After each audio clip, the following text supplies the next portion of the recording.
Si je vous donne le nom de Leigh Whannell, il y a de fortes chances que vous me demandiez de qui il s'agit. En revanche, si je vous dis qu'il a joué Adam dans le tout premier Saw, je pense que certains arriveront à mettre un visage sur ce nom. Seulement voilà, malgré ses quelques apparitions en tant que Spectre dans les Insidious, ainsi que dans plusieurs autres petits rôles dans des films par-ci par-là, on n'entendit pas trop parler de ce dernier. Et c'est plutôt normal, car le gars est beaucoup plus connu dans le monde du cinéma en tant que scénariste. Pour vous donner une idée, c'est lui qui a écrit les scripts des 3 premiers Saw, et ça tombe bien vu que c'est les seuls qui sont de réelle qualité. Il a aussi écrit les scénarios de tous les Insidious, mais surtout des films qu'il a réalisés. Car en effet, c'est en 2015 que Whannell décide de passer derrière la caméra, avec son tout premier film en tant que réalisateur, Insidious chapitre 3, que j'ai pas vu. En revanche, j'ai vu son dernier long métrage sorti en début d'année 2020, et qui lui par contre a fait du bruit, Invisible Man, qui était très cool, on peut se le dire.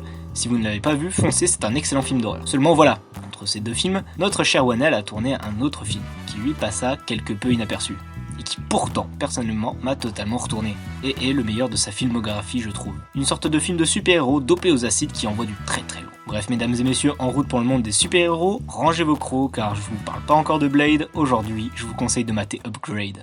Je vous explique. 4 types ont buté ma femme. Qu'est-ce que tu dirais si aujourd'hui je t'offrais la possibilité de marcher à nouveau? Je l'ai appelé STEM.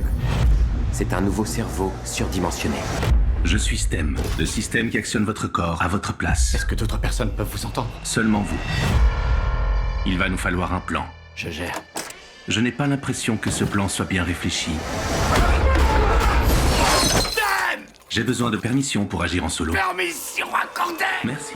Upgrade donc est un film sorti en 2018, écrit et réalisé par Leigh Whannell et produit par Blumhouse. Mais de quoi ça parle Upgrade? Upgrade nous raconte l'histoire de Gray Trace et sa femme Asha, qui un soir alors qu'ils rentrent chez eux, se font agresser. Asha se fait tuer et Gray en ressortira quadriplégique. Plein de rancœur mais cloué dans son fauteuil roulant, il sera approché par un de ses anciens clients, Aaron Kidd, un inventeur qui dit pouvoir lui redonner ses capacités motrices grâce à un mystérieux implant. Sous ce scénario de série B plutôt banal, Upgrade cache incroyablement bien son jeu, car idée simple ne veut pas dire mauvais film. Tant que le film fournit des idées dans sa réalisation et arrive à se renouveler tout du long, cela peut donner un grand film. Il y a qu'à voir Avatar de James Cameron. Mais je m'égare, revenons à Upgrade. Ce film est incroyable. Un pur trip de 1h40 parfaitement rythmé qui fourmille d'idées visuelles en termes de chorégraphie, qu'on pourrait assez facilement associer à celle de Matrix, et de réalisation. En même temps, c'est plutôt logique. Whannell ayant énormément travaillé sur les œuvres d'un autre réalisateur talentueux, James Wan. En gros, Monsieur Saw 1, Insidious et Aquaman. Il a donc pu apprendre de sa technique, et ça c'est très cool et ça se ressent. Le film possède une colorimétrie très belle, oscillant à merveille entre le poisseux et le néon futuriste. Le film se permet même un sous-texte sur le transhumanisme, sorte de mélange entre Elysium et Ex Machina. Whannell dépeint un monde où les scientifiques sont à 2 doigts d'emmener la technologie à un point de non-retour. Je pourrais parler de la musique et de l'ambiance aussi qui montrent déjà les prémices de l'angoisse qu'on retrouvera dans Invisible Man. Mention spéciale à Logan Marshall Green, notre sosie préféré de Tom Hardy qui joue à la perfection son rôle. Vous pouvez retrouver le film en location chez Orange, Canal VOD, Filmo TV, Rakuten TV ou encore YouTube. Sur ce, je vous laisse à votre film et je vous dis à bientôt pour de prochaines chroniques.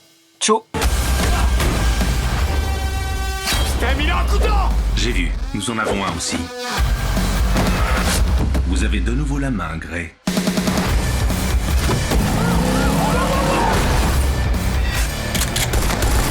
Il a une arme greffée dans le bras. Tu savais pas que j'étais un ninja? Je suis à la pointe de la technologie, je ne suis pas un ninja.